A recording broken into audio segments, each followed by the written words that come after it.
Setelah 2 episode pertama nggak ngeliat Kaiju nomor 8 beraksi, akhirnya di episode 3 ini kita bisa lihat lagi aksi Kaiju nomor 8. Ya sudah, tanpa lama-lama lagi, nanti kita lanjut dengan breakdown anime Kaiju number 8 season 2 episode 3. Let's go! Scene diawali dengan episode minggu lalu. Kafka terdesak dan akan dihabisi oleh Kaiju nomor 9. Namun di saat yang tepat muncul Kikoru yang datang menyelamatkan Kafka. Kikoru menanyakan pada Kafka apakah ia bisa berubah. Kafka menjawab ia sudah mencoba beberapa kali namun selalu gagal. Mendengar hal itu, Kikoru menyangka bahwa ketidakmampuan Kafka berubah ini karena ada hal yang diperbuat oleh Kaiju nomor 9. Mereka berdua kembali diserang oleh Kaiju nomor 9. Kikoru lalu mengatakan pada Kafka ia akan menghentikan gerakan nomor 9. Jika nomor 9 menyabotase perubahan Kafka, Kikoru yakin ada celah saat nomor 9 itu beregenerasi. Kikoru mengatakan lagi meskipun ia kesal mengakuinya, namun Kikoru butuh kekuatan Kafka untuk mengalahkan nomor 9. Mereka berdua pun kembali menyerang nomor 9. Nomor 9 lalu membagi kepalanya menjadi dua. Satunya menyerang Kafka dan satunya lagi untuk menghadapi Kikoru. Karena tidak bisa memprediksi gerakan nomor 9, Kikoru terkena serangannya. Namun secara mengejutkan, Kikoru kembali dan menyerang nomor 9 lebih kuat daripada yang tadi. Kikoru berkata pada dirinya sendiri bahwa ia tidak mau lagi kehilangan orang tanpa bisa berbuat apa-apa dan bertekad akan melindungi Kafka. Scene kemudian beralih ke masa kecil Kikoru. Di sekolah, ia dan teman-temannya menonton siaran TV yang menayangkan keberhasilan ibunya, Shinomiya Hikari, dalam menumpas kaiju. Teman-teman Kikoru memuji kehebatan ibu Kikoru kecil sehingga membuatnya terlihat sangat bangga pada ibunya. Lalu di rumah saat ibunya pulang, Kikoru kecil dengan manja bermain dengan ibunya meskipun ayahnya, Isao Shinomiya, memperingatkan Kikoru bahwa ibunya capek. Kikoru kecil menceritakan hal yang terjadi di sekolah. Lalu Kikoru melihat dengan ibunya yang dibalut dengan perban. Ibunya berdalih kalau kaiju hari ini sedikit kuat. Tiba-tiba Kikoru kecil mengatakan bahwa ia akan masuk ke pasukan pertahanan dan menolong ibunya. Mendengar hal itu, Kikoru dan Isao terpukau. Ibu Kikoru menanggapi dengan mengatakan saat Kikoru dalam kesulitan, ia pasti akan menolongnya.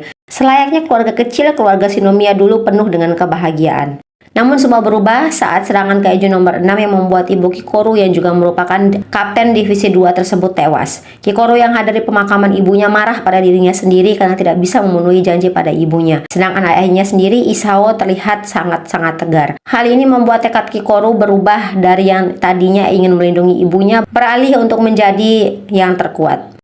Kembali ke masa kini, Kikoru masih melawan nomor 9 dengan tekad untuk melindungi teman-temannya. Kikoru sedikit ceroboh dengan serangannya sehingga membuat ia terdesak, namun akhirnya diselamatkan oleh Kafka dengan menendang semut tunggangan nomor 9 dan membuat luka parah di kaki Kafka. Kali ini Kikoru memenggal kepala nomor 9 dengan teknik berpedang ke-6 tackle Daruma. Kikoru berteriak pada Kafka untuk berubah. Kafka kembali berubah, kali ini terlihat berhasil. Namun di dalam dirinya Kafka merasakan bahwa ia malah menghabisi Kikoru dan seluruh teman-temannya dan membuat perubahannya yang hampir sempurna tadi itu kembali gagal. Kali ini Kafka sadar bahwa perubahannya tidak ada hubungannya dengan nomor 9, tapi berasal dari ketakutan dirinya sendiri. Sementara di pusat komando, para petinggi kecewa dengan penampilan Kafka dan berencana untuk menjalankan plan B sebelum diinterupsi oleh Narumi. Narumi sendiri sedang menghadapi nomor 9 yang satunya. Narumi lalu melepaskan kekuatannya yang sebesar 98%.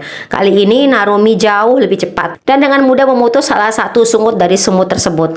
Nomor 9 pun mundur dan menjaga jarak, namun Narumi kembali menyerang semut tunggangan nomor 9 tersebut. Rupanya senjata Narumi selain pedang raksasa juga berbentuk senapan. Dan serangan Narumi ini membuat kaiju nomor 9 itu kewalahan. Nomor 9 pun kembali menyerang Narumi yang membuat Narumi tidak siap. Tiba-tiba saja Narumi sudah dikepung oleh senjata nomor 9 yang langsung meledak di sekeliling Narumi.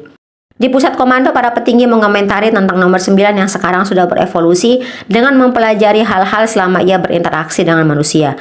Isao menyebut nomor 9 seperti virus dan ciri khas yang tidak ada di kaiju lain, yang mana ini merupakan bahaya besar. Tiba-tiba Narumi menjawab dengan tenang dan juga agak enteng dan juga sedikit lucu ya. Seperti biasalah Narumi. Dengan bilang kalau jangan khawatir, ia adalah ancaman tersebut. Ternyata Narumi selamat dari serangan tadi. Nomor 9 pun sampai heran nih. Narumi kembali berhadapan dengan nomor 9 dan bilang baju tempurnya sudah panas dan mendadak matanya berubah seperti kaiju. Belum sempat berkomentar, nomor 9 sudah dilukai lagi oleh Narumi.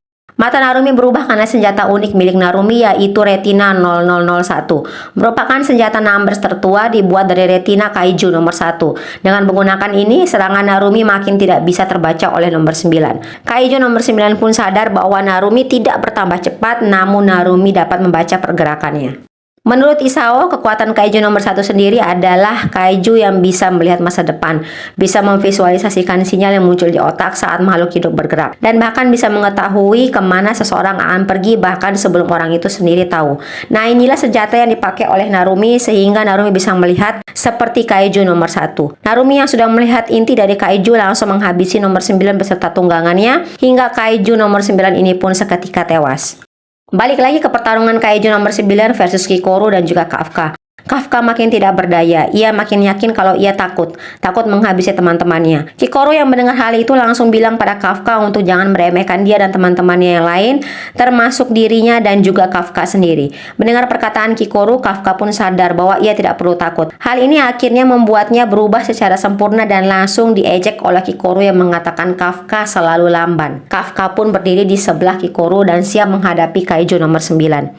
Tim yang lain pun langsung dikabari bahwa Kafka sudah berubah secara sempurna. Kaiju nomor 9 langsung berkomentar ia benar soal Kafka yang ternyata memang nomor 8. Kaiju nomor 9 pun mengeluarkan getaran suara yang membuat semut biru di sekitarnya hidup kembali dan tiba-tiba semut besar tunggangannya tadi mendadak punya sayap. Di satu sisi Kafka berterima kasih pada Kikoru dan mengatakan rasa percaya pada teman-temannya dan meminta Kikoru untuk menangani semut-semut biru tadi. Kikoru menanggapi dengan bilang Kafka menyuruhnya untuk menghadapi Kroco bukannya yang besar. Jadi jika Kafka tidak menang, Kikoru akan menghabisinya. Mereka pun berpisah, Kikoru menghadapi semut biru sementara Kafka menghadapi kaiju nomor 9. Kafka dengan cepat langsung menghadapi nomor 9. Tiba-tiba ia terjerat. Nomor 9 pun lalu mengeluarkan senjatanya dan ingin menembakkannya pada Kafka. Namun secara mengejutkan Kafka terlepas dari jeratan tadi dan langsung memotong perut semut dan mengambil intinya dan menghancurkannya. Nomor 9 kembali menyerang Kafka. Kafka membatin bahwa selama ini ia belum menggunakan kekuatan nomor 8 sama sekali. Kali ini Kafka benar-benar menggunakan kekuatan kaiju nomor 8.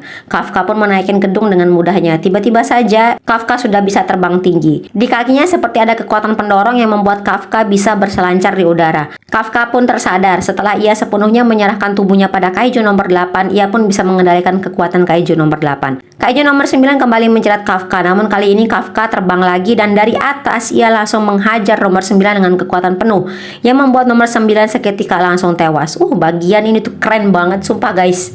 Dengan Kafka yang berhasil mengalahkan kaiju nomor 9, bersambung juga nih episode kali ini.